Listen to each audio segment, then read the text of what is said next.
yang kita baca ini, iaitulah ayat di 51 sehingga 56.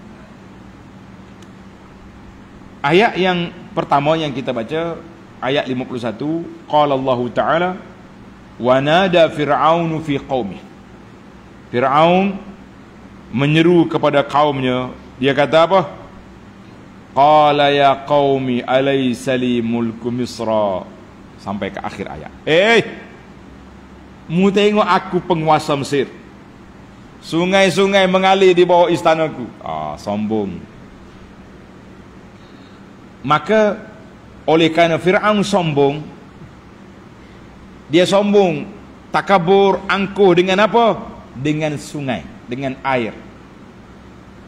Dengan air dia sombong, maka Allah Ta'ala binasakan dia dengan air. Nasallallahu alaihi wasallam.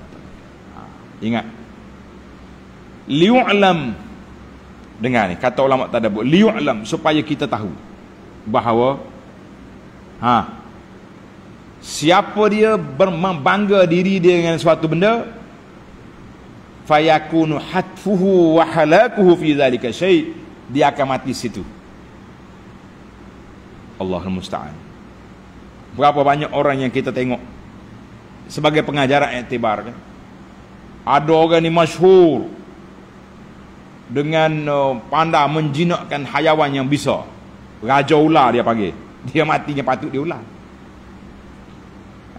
Jadi kita harap dia duk jaga ular, duk jaga buaya, jaga di zoo ni, tak adalah sombong. Itu dia kerja. Mudah-mudahan dia selamat insya-Allah. Tapi kalau dia sombong, aku boleh jinakkan ular, boleh jinakkan singa, boleh jinakkan buaya, tak apalah. Mungkin setahun, 10 tahun jinak, sampai masa dia nyengat di buaya sekali, pakai jawabnya qalu inna lillah lah dia. Itu satu cerita lain. Cuma kita kena ambil pengajaran bahawa iktibar, kita jangan sombong lah kalau kita boleh apa-apa. Oh dia ni bisa ni, champion dalam apa? Dalam bab pandu kereta laju. Kali dia mati nya tempuh di kereta. Nauzubillah. Tapi dalam bab Fir'aun ni, oleh kerana dia sombong dengan air, Allah binasa dia dengan air. Nauzubillah. Mendiang Qarun, binasa dia dengan sebab sombong kerana harta, Allah tenggelamkan dia dan hartanya dalam bumi. Sampai hari ini belum sampai ke bawah lagi. Nauzubillah. Maghza al-hikayah, ataupun dia panggil apa iktibar yang kita nak ambil daripada ni, bertawaduklah kita dengan Allah Azza wa Jalla, jangan sombong. Hari ni bila kita tengok orang ni mula kaya, mulalah sombong, mula tak dengar, mula tak khabar kan, cakap pun angkuh. Sabar tuan-tuan, mungkin dia angkuh hari ni, nanti berapa lama lagi dia jadi muflis pun ada juga.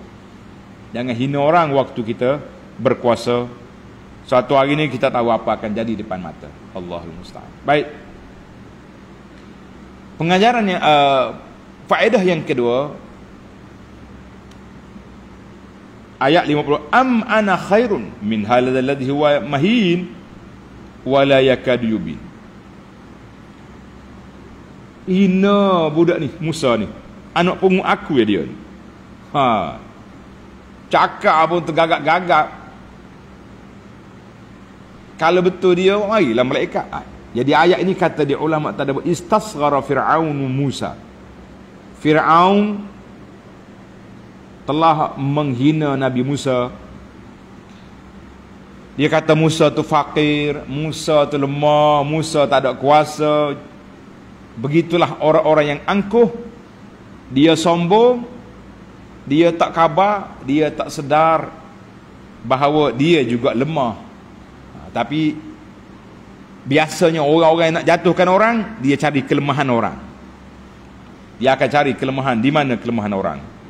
Sebab itulah bila kita tengok orang ni sombong, menggunakan kuasa, menjalangunakan kedudukan, akhirnya dia jatuh. Kata orang, siapa dia gali lubang, dia jatuh di lubang yang dia gali. Jadi kita belajarlah, jangan sombong, jangan takabur, jangan duduk kenak pada orang. Nanti kita kenak orang, lubang yang kita gali itu jatuh di situ. Dan kalau orang jatuh, jangan kita happy. Ni anak-anak muda ni, ahli-ahli Facebook ni jangan main. Bila tengok orang jatuh, dia buat kartun lah, buat pergi. Jangan. Kita tak tahu di mana apa akan jadi kepada kita masa depan. Kita tahu. Hari ni kita happy. Hari ni kita suka, boleh jadi esok kita menangis. Na'udzubillah. Baik, dalam ayat ini timbul soalan. Tadi saya dah baca surah Taha tadi. Anda tak ulang balik, cuma kita nak sepintah lalu dalam faedah kita ni.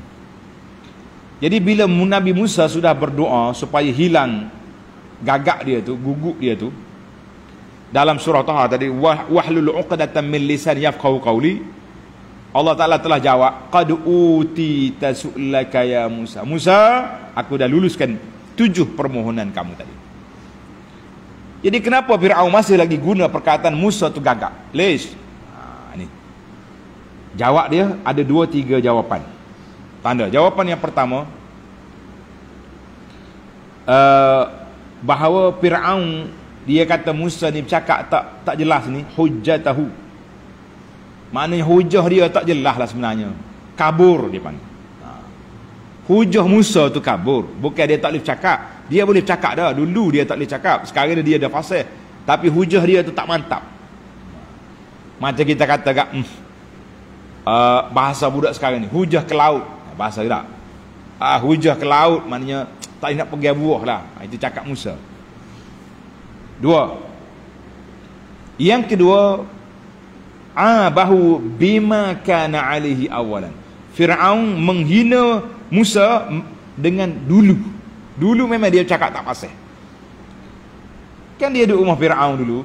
Hak kata, cerita Israeliat kata Fir'aun test Musa ambil bara api tu. Tak sekira lah tu, dia lah. Yang pentingnya Fir'aun menghina Musa waktu dia budak dulu, cakap tak pasal. Sekarang ni lidah dia betul dah. Alah macam kita lah juga. Adakah budak zaman kecil dulu berkudi, korak je tak? Tapi bila dia besar, comel dia nya. Alah budak korak ni, mak korak dulu ni. Korak orang panggil. Apa pasal jenis sakit kulit. Dia perli ni. Oh, dia tu kaya lah ni. Oh, kapun dulu budak ni korak ni. Berengoh, tak ada orang nak percaya dengan dia. Itu dia panggil nak jatuh orang, dia guna cerita lama. Jadi Fir'aun pula guna cerita Musa hak dulu-dulu. Yang ketiga, anna Fir'aun qad kazaba fi jami'i qawli. Fir'aun bohong, dusta semua perkataan dia. Sebab Nabi Musa di antara orang yang fasih pada zaman dia, tapi Fir'aun menggunakan bahasa menghina macam-macam lah. Cakap tak betul lah. Lama kita hari ni pula dah, Allah, dia tu cakap ada sijil ke dia tu? Sedap. Ustaz tu cakap dia ada sijil ke? Satu. Dia ada tauliah. Ustaz tu mengajar ada tauliah. Ada tauliah. Oh, dia ada sanak ke? Oh, macam-macam lah. Bila dia tak setuju, itulah hujah dia. Tak ada sijil lah, tak ada tauliah lah, tak ada ijazah lah, tak ada sanak lah. Oh, kalau tok ayah dia setuju. Tok ayah ambil mana ni? Oh, mimpi. Oh, mimpi tok ayah ni sahih ni daripada Nabi ni. Tok ayah ni bukan biasa-biasa ni. Tak. Mula jadi dia mimpi ke Nabi mari ni masjid dia yaqazatan. Oh, yaqazatan pula mari.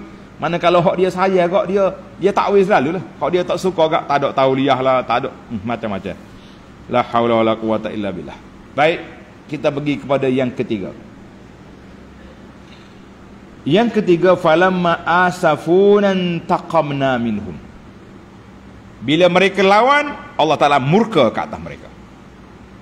Jadi ayat ini menunjukkan kepada kita bahawa Allah Subhanahu wa Ta'ala apabila manusia ni lawan, dia akan murka. Allah Ta'ala akan marah. Tapi kemurkaan Allah, kemarahan Allah Ta'ala itu bagaimana cara dia? Laisa kamitsli syai'. Allah Ta'ala tak sama dengan makhluk. Jangan duduk main sepok kita. Kita ni kenapa kat kita suka khayal? Bila nak bercakap tentang Allah, kita pun khayal lalu. Kalau Tuhan marah, Tuhan murka, macam mana? Kelis, kenapa duk tanya benda macam tu? Kita kata Allah murka lah. Senang je. Sebab itulah tafsir ulama salah tentang sifat-sifat Allah, sifat-sifat khabariyah ni simple, mudah ya. Dia tak mikir, tak khayal. Yang kita duk khayal, apa tu kita kata, orang pun kata. Benda orang tak kata, kita pergi kata, itu jadi masalah. Jadi ayat ini Allah Ta'ala bagi tahu maknanya Fir'aun dia akan lalu 3 fasa.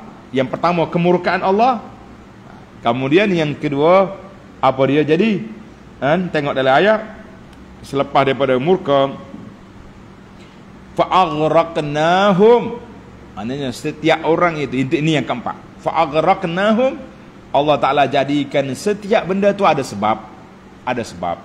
Oleh kerana Fir'aun ni sombong dengan air, dia mati dalam air. Mendiang, Korun sombong dengan harta, dia mati tenggelam bersama harta dia. Tengoklah penguasa yang zalim atas dunia ni, ada saja penyakit-penyakit yang Allah timpakan ke atas mereka. Kata di para ulama tafsir, isbatul asbab. Ayat ini nak menyatakan sebab Fir'aun matilah macam ni, sebab dia angkuh macam ni. Kita ni para jemaah sekalian, kita nak mati dengan apa? Nak mati dengan husnul khatimah, insya-Allah. Allah makhtim lana bi husnul khatimah. Amin kata. Ya Allah, matikan kami dengan husnul khatimah. Kita nak mati dengan ucapan lidah kita dengan la ilaha illallah. Jadi ambillah sebab-sebab. Apa dia sebab? Pagi, petang, siang, malam, lidah kita hanya duduk main subhanallah, alhamdulillah, wala ilaha illallah, wallahu akbar. Insya-Allah kalau kita nak mati, itulah ucapan kita di akhir. Tapi kalau pagi buta lagi, dia tu jahat, orang ni zalim, orang ni sesak, orang lidah duk maki orang, kita bimbang di akhir itu. Dia kata, "Pak cik mengucap pak cik, bahasa celaka menata gila mana, mari ajar aku mengucap." Berlaku sedemikian. Sebab lidah dia duk mengutuk orang, dia akan kutuk dia sendiri di saat dia nak mati. Na'udzubillah. Allahumma khtim lana bi husnil khatimah. Allahumma ja'al akhira kalamina minad dunya la ilaha illallah. Kita minta Allah Ta'ala bukakan lidah kita bila kita nak mati, ucapan terakhir kita la ilaha illallah. Yang terakhir, yang kelima, falamma ja'ahum bi ayatina idhum min yadhhakun. Mana dalam ayat ini Allah Ta'ala ceritakan kepada kita kata-kata sombong Fir'aun, falaula ulqiya alaihi aswiratun min zahabin. Kalau Musa ni betul rasul, kenapa dia tak pakai gelang emas? Tak pakai pakaian kemegahan? Kenapa malaikat tak mari sekali dengan dia? Panjang para jemaah sekalian. Ulama tadabbur kata cerita Fir'aun ni sama juga dengan cerita puak-puak Quraisy. Puak Quraisy dia mari tanya Nabi, kalau betul dia Nabi, kenapa Quran ni tak turun kepada siapa? Kepada 2 pembesar Taif dengan Mekah tu. Turun ke Muhammad ni. Tapi ulama kata kalimah Quraisy lebih beradab dengan Nabi daripada kalimah Fir'aun.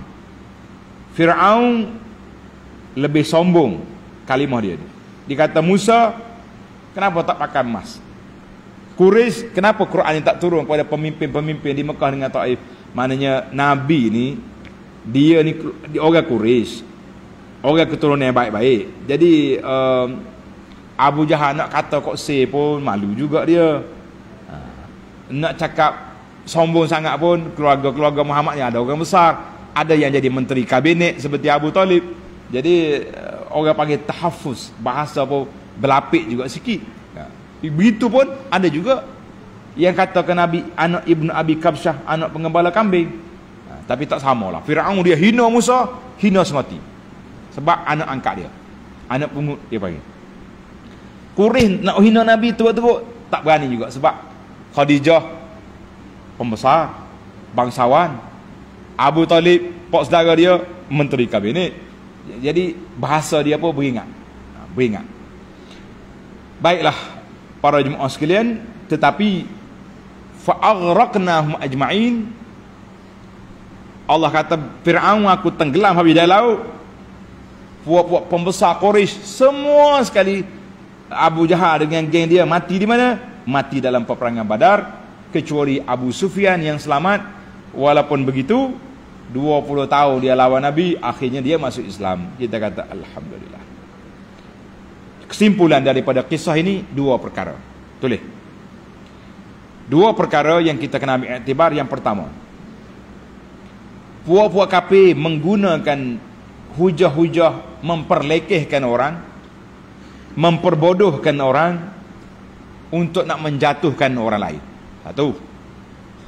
Yang kedua, Fir'aun yang mempunyai keangkuhan keduniaan semata-mata, maka Allah Ta'ala hina dia dengan perkara yang dia hina orang. Jadi kita hari ni pun berhati-hati tuan-tuan, jangan hina orang, nanti kita dihina oleh Tuhan. Man hafara hufratan waqa'a fiha, siapa dia gali lubang nak jatuh orang, insya-Allah lubang tu yang dia jatuh. Jadi kita ambil lah pengajaran daripada peristiwa-peristiwa Fir'aun, peristiwa Abu Jahal, peristiwa di zaman kita ini pun, kita boleh tengok insya-Allah orang yang duk jatuhkan orang, dia juga akan jatuh. Tak hari ni, besok tunggulah saatul halak, saat apa yang Allah Ta'ala nak tunjukkan kepada hamba dia, supaya jangan angkuh, jangan sombong di atas dunia ini. Mudah-mudahan kita selamat, amin ya rabbal alamin. InsyaAllah tamatlah kisah Fir'aun dengan Musa. Ayat 57 kita akan masuk dalam kisah Ibnu Maryam, iaitulah Sayyidina Isa alaihi wa ala nabiyyina salatu wassalam. Subhanakallahumma wa bihamdika asyhadu an la ilaha illa anta astaghfiruka wa atubu ilaik. Wa sallallahu ala nabiyyina Muhammad wa ala alihi wa sahbihi ajma'in walhamdulillahi rabbil alamin. Wassalamualaikum warahmatullahi wabarakatuh.